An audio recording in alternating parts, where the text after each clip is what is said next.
Welcome to another exciting episode of Discovery Dan, the scientific adventure man, explorer extraordinaire.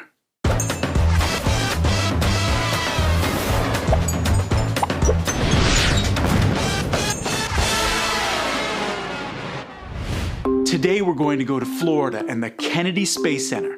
The Space Center has been the main launch site for human spaceflight since 1968, including Apollo, Skylab, and the Space Shuttle program. Today, the Kennedy Space Center is a multi-user spaceport, which means different groups use it, not just NASA. The Kennedy Space Center is named after our 35th president, John F. Kennedy, who, in 1961, challenged America to put a man on the moon by 1970. Sadly, President Kennedy was assassinated on November 22, 1963. He never got to see his dream become a reality, but because of his vision and the thousands of others, man reached the moon on July 20th, 1969. There are about 700 buildings at the Kennedy Space Center. Most of it is off limits to the public, but they have a visitor center that is amazing, and that's where we're going to go today. Let's go! NASA stands for the National Aeronautics and Space Administration. The main purpose of NASA is to explore space, and in doing so, protect Earth. So over the years, the space program has changed a lot. In the early days, they just sent pilots and commanders up. But now, in addition to pilots and commanders, they're sending up scientists, people who can do all kinds of research and help us learn a lot of things about space and other planets. So in that way, things have changed quite a bit. We get to learn so much more now.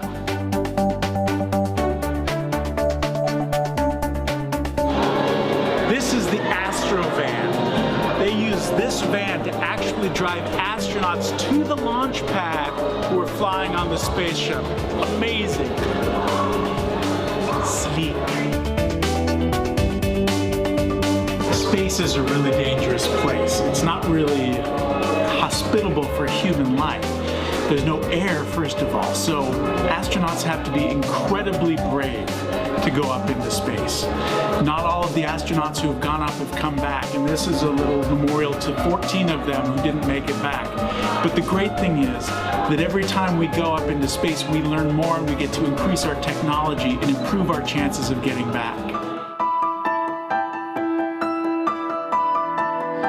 This is the actual space shuttle Atlantis that flew into space 33 times. And it's the only space shuttle on display where you can see into its payload doors. They could open that up, well, they did many times, and they'd pull all the stuff out and they'd float around like this, kind of, I think.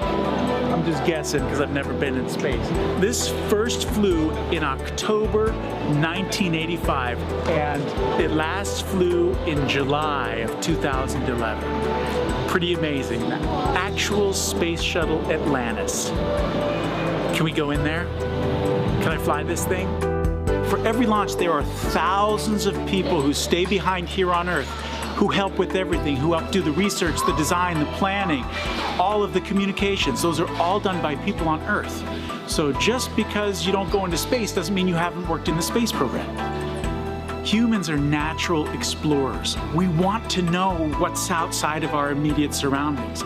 That's one of the reasons why we wanted to go into space. And the great benefit is that we learn so much about ourselves as we explore. The International Space Station is a great example of 15 countries coming together to solve a problem that's bigger than us all. This is a replica of the massive Hubble Space Telescope. Many of those pictures that you see from space, if not most, were taken by the Hubble Space Telescope. It's been up there for 25 years, taking digital pictures of our universe. That thing weighs over 24,000 pounds. That's like more than 2 elephants combined. But it's remote controlled, so they can like go and like look at different parts of space. It's up there spinning around the Earth. And did you know that these things go around the Earth like every 90 minutes? The sun rises and sets in space when you're orbiting every 90 minutes because of how fast you're traveling. Isn't that crazy? And the Webb telescope is going up soon, and they say that's going to unlock even more secrets of the universe.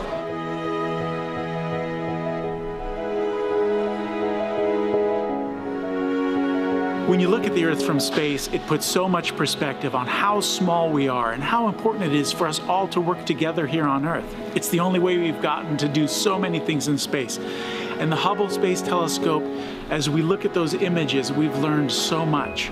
And it just gives some perspective as to who we are and how we can all work together better in the future.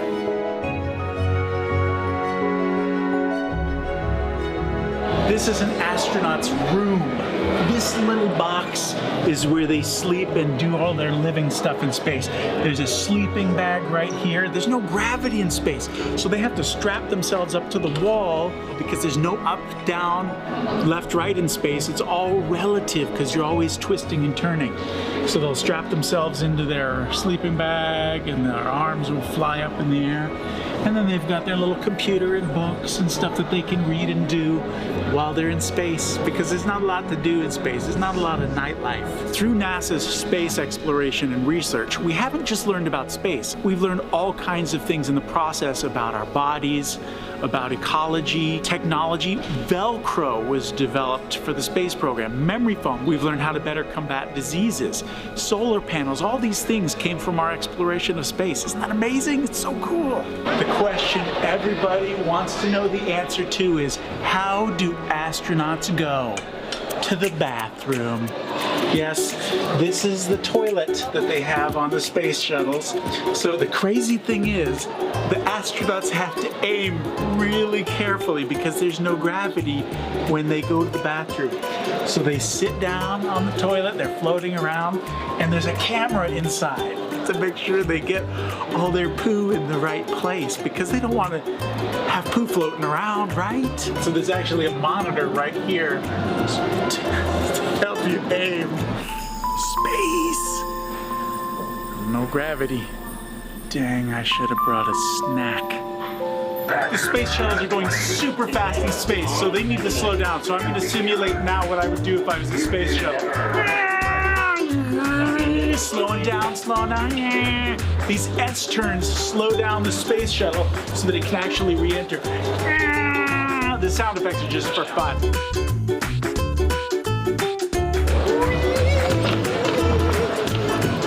That was awesome. So that simulates the angle of descent that the shuttle has to take when coming back in for re-entry. And it was really fun. So the Kennedy Space Center is built here, and it's become called the Space Coast in this area because of how the economy is affected and all the jobs that come in because of the Kennedy Space Center. The space shuttle program has ended, but NASA is not finished going into space. This is a mock-up of the new SLS, or Space Launch System. It's a new system of rockets. There's an Orion capsule at the top. This is what's going up into space next. The SLS is going to go up to Mars. So stay in school, because if you're between 6 and 16 right now, you might be just the right age to be an astronaut when this thing takes off. Study hard, my friend.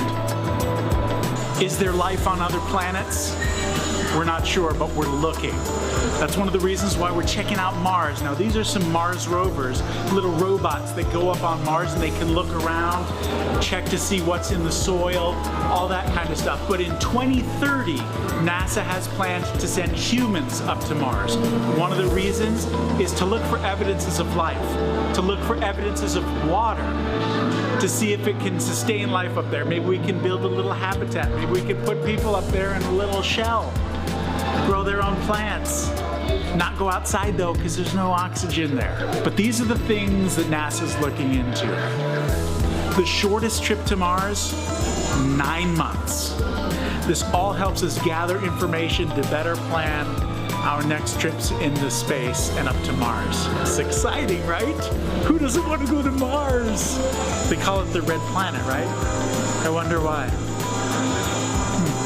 So in addition to Florida, there are lots of other NASA locations. NASA has locations in Texas, Virginia, California, among other places. But the cool thing is that here in Florida is where all the rockets are made.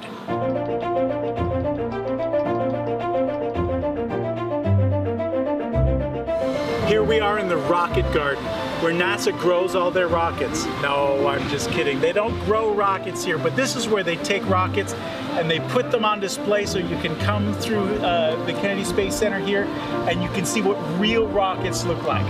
So all of these rockets that you can see here are real, but they never flew. So for some reason they were retired before they flew. They don't do that in space, do they? It feels right though. It feels so right. We've got some pretty cool historic rockets here. This one over here, this far one, took Alan Shepard up into space. Now that wasn't the actual one, but it was from the same series. And this one right here, John Glenn. So the Kennedy Space Center is the only place in America where humans have been launched from. My whole head is too tall for this. So if you come visit, in addition to what we've seen today, you want to make sure and go and see the IMAX movie where it feels like you're actually flying through space because the screen is huge and the camera's all like, it's awesome.